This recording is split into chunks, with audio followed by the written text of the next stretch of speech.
आज हम बात कर रहे हैं एक ऐसे सिस्टम की जो खुद कटघरे में खड़ा है। जी हाँ, भारत की न्याय व्यवस्था। चलिए जरा गहराई से देखते हैं कि वो कौन सी बड़ी चुनौतियां हैं जो इसे कमजोर कर रही हैं और वो कौन से साहसिक कदम हैं जो इसे बचाने का वादा करते हैं। 5 करोड़, ये सिर्फ एक नंबर नहीं है, ये 5 करोड़ कहानियां हैं। उन जिंदगियों की, उन परिवारों की, उन कारोबारों की जो बस इंसाफ के इंतजार में फंसे हुए हैं। सोचिए, ये एक ऐसा बोझ है जो हमारी पूरी न्याय प्रणाली की नींव को हिला रहा है। और जैसा मैंने कहा, हर आंकड़े के पीछे एक इंसानी कहानी है। खुद भारत के चीफ जस्टिस B.R. गवई ने ये बात मानी है। उन्होंने कहा, हमें ऐसे केस भी मिलते हैं जिनमें सालों जेल में बिताने के बाद शख्स निर्दोष साबित हो जाता है। ये लाइन हमें उस भारी कीमत की याद दिलाती है जो आम लोग न्याय में देरी की वजह से चुकाते हैं। तो सवाल यही उठता है कि हम यहाँ तक पहुँचे कैसे? आखिर हमारा सिस्टम इस टूटने की कगार पर क्यों आ गया है? इसके पीछे कुछ बहुत ही गहरी स्ट्रक्चरल वजह है। समस्या की जड़ को समझने के लिए बस एक आंकड़ा देखिए। भारत में हर 10 लाख लोगों पर सिर्फ 15 जज हैं, सिर्फ 15। अब इसकी तुलना अमेरिका से कीजिए, जहां ये आंकड़ा 150 है, या यूरोप से, जहां 220 है। ये फर्क साफ साफ दिखाता है कि हमारा सिस्टम असल में कितना ज्यादा ओवरलोडेड है। और इस ओवरलोड के ऊपर से आती है तारीख पर तारीख की कल्चर। जी हाँ, ये सिर्फ एक फिल्मी डायलॉग नहीं है, ये वो कड़वी सच्चाई है जो सिस्टम को और भी ज्यादा धीमा कर देती है और इंसाफ की उम्मीद लगाए बैठे लोगों को तोड़ देती है। अब जो आंकड़ा सामने आ रहा है वो शायद सबसे ज्यादा चौंकाने वाला है। अगर हम इसी रफ्तार से चलते रहे तो ये जो केस बैकलॉग है ना, इसे खत्म करने में 300 साल से ज्यादा लग जाएंगे। 300 साल! मतलब साफ है, छोटे मोटे बदलाव से अब काम नहीं चलने वाला। एक क्रांतिकारी बदलाव की जरूरत है। तो क्या ऐसा कोई क्रांतिकारी बदलाव हो रहा है? शायद हाँ, एक नई योजना, एक नई उम्मीद, जिसे नई जुडिशियल लीडरशिप ने सामने रखा है। चलिए इसे जरा समझते हैं। इस बदलाव का चेहरा है भारत के नए चीफ जस्टिस B.R. गवई।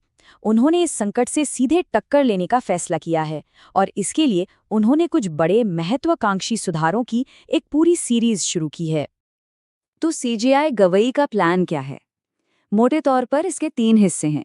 पहला, ट्रांसपेरेंट लिस्टिंग, मतलब एक ऑटोमेटिक सिस्टम जो जरूरी और पुराने केसों को पहले सुनेगा। दूसरा, स्पेशल बेंचेस। ये फास्ट ट्रैक बेंच होंगी जो 20-20 साल से पुराने मामलों को निपटाने के लिए बनाई जाएंगी। और तीसरा, डिजिटल विस्तार, यानी ई-फाइलिंग और वीडियो कॉन्फ्रेंसिंग को हर किसी की पहुंच तक लाना। लेकिन बात यहीं खत्म नहीं होती। ये तो बस कोर प्लान था। इसके अलावा भी कुछ पावरफुल टूल्स इस्तेमाल हो रहे हैं, जैसे कमर्शियल विवादों के लिए कोर्ट जाने से पहले ही मध्यस्थता, यानी मामले को सुलझाने की कोशिश अनिवार्य की जा रही है। फिर है मीडिएशन एक्ट 2023, जो इसे एक भरोसेमंद विकल्प बना रहा है। और तो और केस मैनेजमेंट के लिए AI बेस्ड टूल्स को भी एक्सप्लोर किया जा रहा है। पर जैसे ही टेक्नोलॉजी की बात आती है, एक बड़ा सवाल भी सामने आ जाता है। क्या ये टेक्नोलॉजी इस बीमारी का इलाज है या कहीं एक नया जहर तो नहीं? और ये सवाल इस पूरे मुद्दे की जड़ तक जाता है। क्या हम मास जस्टिस, यानी सबके लिए न्याय की तरफ बढ़ रहे हैं, या फिर मास डिस्पोजल, यानी बस धड़ाधड़ केसों को निपटाने की तरफ? क्योंकि न्याय और निपटारे में जमीन आसमान का फर्क है। टेक्नोलॉजी, देखिए, एक दोधारी तलवार की तरह है। एक तरफ इसके फायदे हैं, न्याय तक पहुंच तेज और सस्ती हो सकती है, केस बैकलॉग भी कम हो सकता है। लेकिन दूसरी तरफ खतरे भी कम नहीं हैं। क्या होगा अगर AI सिस्टम में ही कोई छिपा हुआ पूर्वाग्रह हो? क्या कमजोर लोगों पर अनुचित समझौतों का दबाव बनेगा? और सबसे बड़ा सवाल, क्या मशीन इंसानी विवेक से मिलने वाले बारीक न्याय की जगह ले सकती है?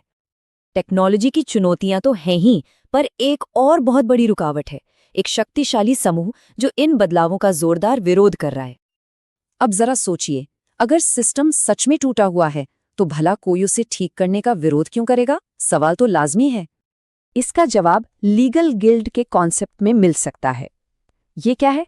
ये एक शक्तिशाली संगठित पेशेवर समूह है जिसके बारे में कुछ जानकारों का कहना है कि वो एक ऐसे इकोसिस्टम को बचाता है जो देरी, जटिल प्रक्रियाओं और लंबे लंबे मुकदमों से चलता है। तो जाहिर है, ये सुधार उस इकोसिस्टम के लिए एक सीधा खतरा है। और ये कोई नई बात नहीं है। इस बात को एक टिप्पणी से समझिए, जिसमें कहा गया है, जब भी अदालतों ने मामलों को तेजी से निपटाने के लिए अपनी प्रक्रियाओं में सुधार करने की कोशिश की है, लगभग हर बार उन्हें संबंधित बार एसोसिएशनों से कड़े प्रतिरोध का सामना करना पड़ा है। अब इस कहानी में एक और पहलू जुड़ता है, एक नैतिक सवाल। ये सवाल सीधे न्यायपालिका की आज़ादी और उसकी साख से जुड़ा है।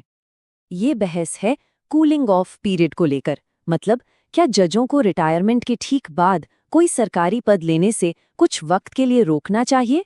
क्यों? ताकि लोगों के मन में ये शक ना आए कि उनके फैसले भविष्य में मिलने वाले किसी पद के लालच से प्रभावित थे। और इस मुद्दे पर मौजूदा CJI-BR गवई ने एक बहुत साफ स्टैंड लिया है। उन्होंने सार्वजनिक रूप से कहा, मैंने और मेरे कई सहयोगियों ने ये संकल्प लिया है कि हम रिटायरमेंट के बाद कोई भी पद स्वीकार नहीं करेंगे। ये न्यायपालिका की विश्वसनीयता और स्वतंत्रता को बनाए रखने का एक प्रयास है। तो इन सब चुनौतियों और सुधारों के बीच भारत का न्याय सिस्टम आज एक बहुत ही अहम मोड़ पर खड़ा है। एक चुनाव करना है, और ये चुनाव हमें एक आखिरी लेकिन सबसे जरूरी सवाल पर लाकर छोड़ देता है। दशकों से हम सुनते आए हैं कि justice delayed is justice denied, यानी देर से मिला न्याय न मिलने के बराबर है। लेकिन अब एक नए खतरे से भी सावधान रहना होगा।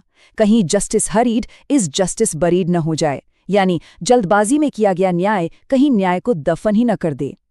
इसी नाजुक संतुलन को खोजना ही भारत में न्याय के भविष्य को तय करेगा।